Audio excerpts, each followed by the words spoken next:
નિર્મળ Gujarat award અને સ્વચ્છ ભારત મિશનની ચિંતન શિબિર કાર્યક્રમમાં આપણી સૌની સાથે મંચ ઉપર ઉપસ્થિત ગાંધીનગર મહાનગરપાલિકાના મેયર શ્રીમતી મીરાબેન પટેલ, રાજ્યના મુખ્ય સચિવ શ્રી પંકજકુમાર જોશી, શહેરી વિકાસ અને શહેરી ગૃહ નિર્માણ વિભાગના અગ્રસચિવ શ્રી એમ તેનારસન, કમિશનર મ્યુનિસિપાલિટી એડમિનિસ્ટ્રેશન સુશ્રી રમ્યા મોહન, સ્વચ્છ ભારત મિશન ડાયરેક્ટર શ્રી એમ નાગરાજન, આમંત્રિત સર્વે મહાનુભાવ, પ્રેસ મીડિયાના મિત્રો, સૌને મારા નમસ્કાર. આમ તો સવારથી બેઠા હોય ને સાંજે જવાની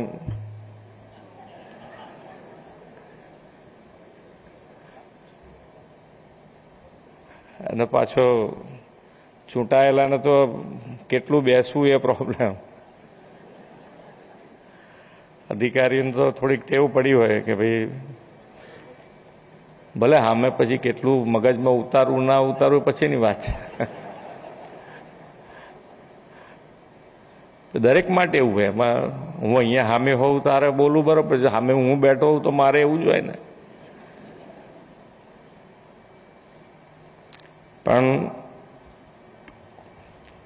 જ્યારે જ્યારે પણ આવી ચિંતન શિબિર થાય ને એની અંદરથી કંઈક ને કંઈક આપણને નવું મળે ખરું. એમાંથી આપણે કેટલું લઈ જઈ શકીએ, કેટલું જમીન ઉપર ઉતારી શકીએ, બધું જ આપણા ઉપર આધાર છે. એટલે તમે જેટલું તમારી જેટલી તૈયારી એટલું તમે સારું કામ કરી જ શકો છો. આજ નગરપાલિકા, આજ મેયર, આજ સ્ટેન્ડિંગ ચેરમેન, આજ કમિશનર ક્યાંક ને ક્યાંક નગરપાલિકા બદલાઈ, મહાનગરપાલિકા બદલાતી રહે,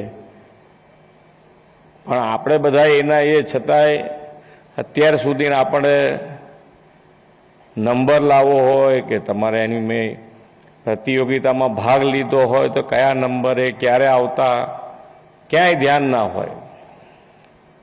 ચાલે છે ને ચાલતા રહીએ છીએ એમ. પણ હરીફાઈ આવે એટલે તમે બધા જ પોતાની જાતે જાગૃત થઈ જાઓ એમ કે ભાઈ હવે આપણે ક્યાંક નંબર લાવવો પડે, આપણી પોઝિશન સુધારવી પડે. ને એમાં જ્યારે આવા જાહેર ફંક્શન કરતા હોય ને એની અંદર નંબર આવે ને એમાં બહુમાન થાય, પ્રતિષ્ઠા, આપણું ગૌરવ વધે, તો આપણને ખરેખર સહર્ષ આનંદ થાય કે ભાઈ ના, ખરેખર આપણે આપણું કામ બિરદાયું છે ને આપણું કામ બિરદાયું એટલે બીજાને પણ જેનો નંબર નથી આવ્યો એ લોકોને પણ પ્રોત્સાહન મળતું હોય છે કે ભાઈ હવે આવતી વખતે આપણે નંબર લાવીશું એમ. જે એના માટે કરવું પડે એના માટે કરવાનું, પણ આપણો નંબર આવવો જોઈએ. અને સ્વચ્છ ભારત ઝુંબેશ માન્ય વડાપ્રધાનશ્રીએ, તમે જુઓ આઝાદી પછી કેટલાય વર્ષો વીત્યા પછી આ ઝુંબેશ, સ્વચ્છતા ઝુંબેશ ઉપાડવી પડે એ આપણા બધા માટે કેટલી વ્યાજબી વસ્તુ, કેટલી ના વ્યાજબી વસ્તુ, હવે એમાં પડવાનો સવાલ નથી. પણ હવે બધાને જે પ્રમાણે સ્વચ્છતા ગમતી થઈ ગઈ છે, દરેકના મગજમાં વાત ઉતરી ગઈ છે કે ભાઈ આ સ્વચ્છતા તો રાખવી પડે. આપણા સંસ્કારમાં, આપણા સ્વભાવમાં સ્વચ્છતા આવી ગઈ છે. એને મેન્ટેન કરવામાં ક્યાંક ને ક્યાંક પ્રજાજનોનો પણ તમને પૂરતો સાથ સહકાર એની અંદર મળી રહ્યો છે. ક્યાંક ના મળે, થોડો ઘણો વધતો ઓછો મળે તો એ પણ જેટલું તમે ચોખ્ખું રાખશો એટલું લોકોને પછી એમાં તમને ગંદકી કરવાનું લોકોને મન ના થાય. પણ ક્યાંક કોઈ કેર મૂકીને ગયું હોય એટલે આપણે બી પછી એની પાછળ લાગતા હોઈએ. આપણા ગમે તેટલા આપણે જે નથી ઘણા ઉદાહરણ આપતા હોય છે કે ગમે તેટલા ધમાલી છોકરાઓને બી 5 સ્ટાર હોટલમાં લઈ જાઓ તો એની ચમક જોઈને જ પેલો થોડો સીધો થઈ જાય કે આમાં ક્યાં કાઢ્યા તો આપણો વારો પડી જશે. એટલે એ એને શીખવાડવું ના પડે, એના સ્વભાવમાં આવી જાય તરત જ કે આમાં કંઈક તકલીફ પડી જાય, ભાઈ આમાં અડાય નહીં એમ. એટલે એ પ્રમાણેનું આપણે જેટલું જેટલું સ્વચ્છતા રાખતા જઈશું એટલું બધા એની એ ઘરેડમાં આવી જ જશે, કોઈ તકલીફ વગર આવતા જશે. તમે જેના સ્વચ્છતા થઈ છે ત્યાં જુઓ તમે, દરેક જણા એ ઘરેડમાં આવતા ગયા છે. સહજ સ્વભાવ પ્રજાજનોનો પણ બનતો જાય છે અને એનો ફાયદો આપણે લઈ રહ્યા છે. સ્વચ્છ ભારત મિશન હોય કે આપણું ગુજરાત સરકારની નિર્મળ ગુજરાત હોય, તો નિર્મળ ગુજરાતની અંદર પણ આપણે એની અંદર ખૂબ સરકાર તરીકે અમારે જ્યાં તમારી સાથે ઊભા રહેવાનું છે ત્યાં અમે ઊભા રહેવાની તૈયારી બતાડીએ છીએ. નગરપાલિકા અને નગરપાલિકાઓ અ બ ક ડ સુધી એમની ફાઇનાન્શિયલ પોઝિશન શું, એમની ફાઇનાન્શિયલ કેવી રીતે તકલીફો પડે છે, એમાંથી કેવી રીતે એમને દૂર કરવા, એ બધામાં અમે સરકાર તરીકે તમારી સાથે ઊભા રહ્યા છીએ અને એની અંદર સરકાર તરફથી તમને પૂરેપૂરી મદદ કરી પણ રહ્યા છે.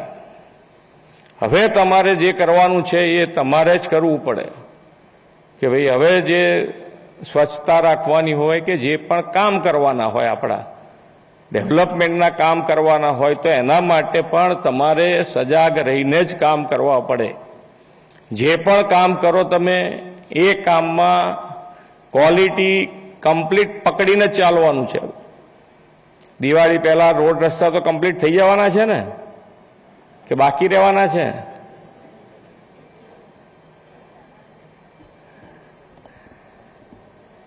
અને જે રોડ રસ્તામાં ક્યાંક ખાડા પૂરવાના થતા હોય તો એ પણ વ્યવસ્થિત રીતે પુરાવો જોઈએ કે ભાઈ ખાલી પૂરવા પૂરતું પૂરી નાખ્યું, થઈ ગયું કામ, એમાં નહીં પડવું જોઈએ.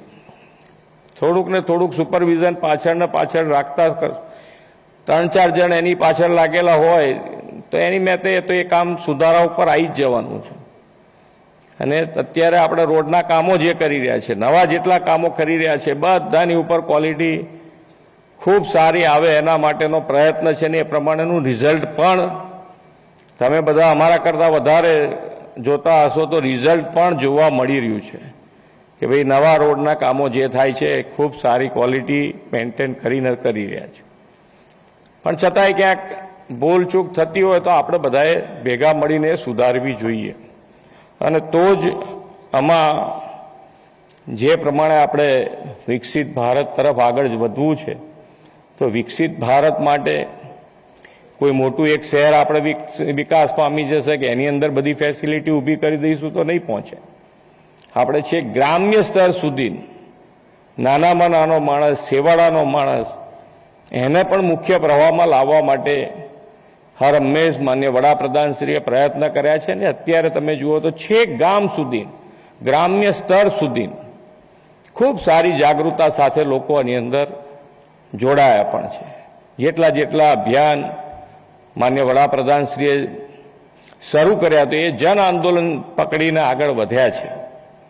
આજે પણ ગઈકાલથી જ આપણા ત્યાં આપણા એકાત્મ માનવવાદના પ્રણેતા પંડિત દીનદયાળ ઉપાધ્યાયની જન્મજયંતિ એટલે કે 25 સપ્ટેમ્બરથી આપણા સુશાસનના પ્રણેતા સ્વર્ગસ્થ વડાપ્રધાન શ્રી અટલ બિહારી વાજપેયીના 100મી જન્મજયંતિ 25 ડિસેમ્બર સુધી એક દેશભરમાં આત્મનિર્ભર ભારત એ અભિયાન આપણે શરૂ કર્યું છે. અને આ અભિયાન અંતર્ગત અત્યારે જે પ્રમાણે માહોલ બન્યો છે, અત્યારે સમયની માંગ છે કે ભાઈ આપણે સ્વદેશી અપનાવો. સ્વદેશી ઉપર ભાર મૂકીને આ અભિયાન માન્ય વડાપ્રધાનશ્રીએ શરૂ કર્યું છે. અને એની અંદર આપણે અહીંયા બેઠેલા દરેકે દરેક જણ આ અભિયાનની અંદર જોડાવવું જ પડે. ઘરે ઘરે આપણે જે રોજબરોજની જે ચીજ વસ્તુઓ વાપરતા હોય એની અંદર આપણે સ્વદેશી ઉપર ભાર મૂકવો જ પડે.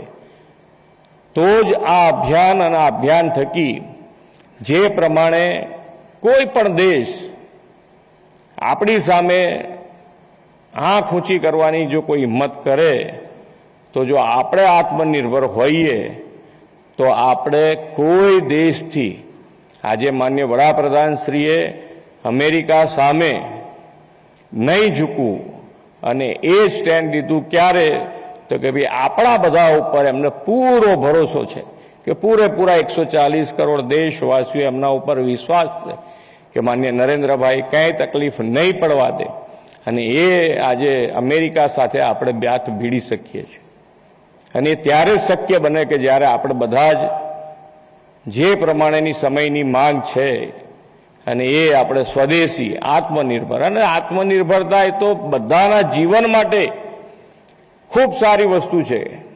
આત્મનિર્ભરતા દરેકે દરેક સ્ટેજ ઉપરથી પસાર થતી વસ્તુ છે. દરેક પોતાનું ઘર હોય, પોતાની જાતે હોય, પોતે કેટલું આત્મનિર્ભરતાથી આગળ વધી શકે છે એ જ વસ્તુ દરેકે દરેક જગ્યાએ અને સ્વદેશી અપનાવીશું. સ્વદેશી વસ્તુ દરેક જગ્યાએ જે પણ આપણા ત્યાં બનતી હોય, ભારતમાં બનતી હોય, વિદેશી કંપની હોય અને એ અહીંયા આગળ ભારતમાં આવીને અહીંયા આગળ મેક ઇન ઇન્ડિયા બનાવતા હોય તો એ પણ આપણે સ્વદેશી આપણા ત્યાં બને છે, આપણા અહીંયા આગળ મેક ઇન ઇન્ડિયા છે તો એ આપણે સ્વદેશી ગણીને આપણે આગળ વધવાનું છે. એટલે સ્વદેશી ઉપર જે આ 3 મહિનાનું જે આ જન આંદોલન આપણે કરવા જઈ રહ્યા છે એ ભવિષ્યમાં પણ ચાલુ રહે. સ્વદેશી અને આત્મનિર્ભરતા ઉપર જો આપણે ભાર મૂકીશું તો જ આપણે વિકસિત ભારત અને વિકસિત ભારત માટે વિકસિત ગુજરાત આપણને 2035નો પણ ચાન્સ મળવાનો છે. આપણે 75 વર્ષ ગુજરાતને પૂરા કરીએ અને એ 75 વર્ષે ક્યાં સુધી પહોંચી શકાય એનો રોડમેપ પણ અમે તૈયાર કરી રહ્યા છીએ, એ પણ તમને મળી જવાનો છે. એટલે ખૂબ સારી રીતે ફાઇનાન્શિયલ પોઝિશનમાં ડિસિપ્લિન સાથે આગળ વધતું હોય તો એ ગુજરાત રાજ્ય છે અને ગુજરાત રાજ્ય અત્યારે પણ ફાઇનાન્શિયલ ડિસિપ્લિન સાથે નીતિ આયોગ પ્રમાણે આખા દેશમાં પ્રથમ હરોળમાં જો કોઈ રાજ્ય હોય તો એ ગુજરાત રાજ્ય છે. એટલે તમે તમારો જે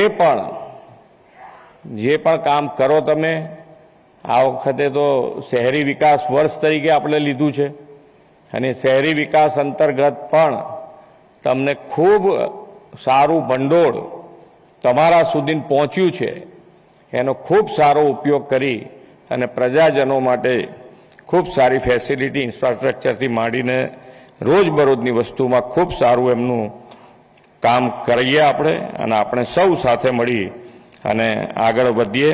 અને આજે આ ચિંતન શિબિરમાંથી જે પણ તમને ગમ્યું હોય અને તમને કંઈ પણ હજુ પણ અગવડ ક્યાંક પડતી હોય તો અમારા સુધી તમે પહોંચાડજો.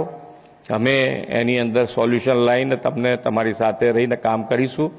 આપણે સૌ સાથે મળીને આગળ વધીએ એ જ અભ્યર્થના. ભારત માતા કી જય. વંદે માતરમ. જય જય ગરવી ગુજરાત.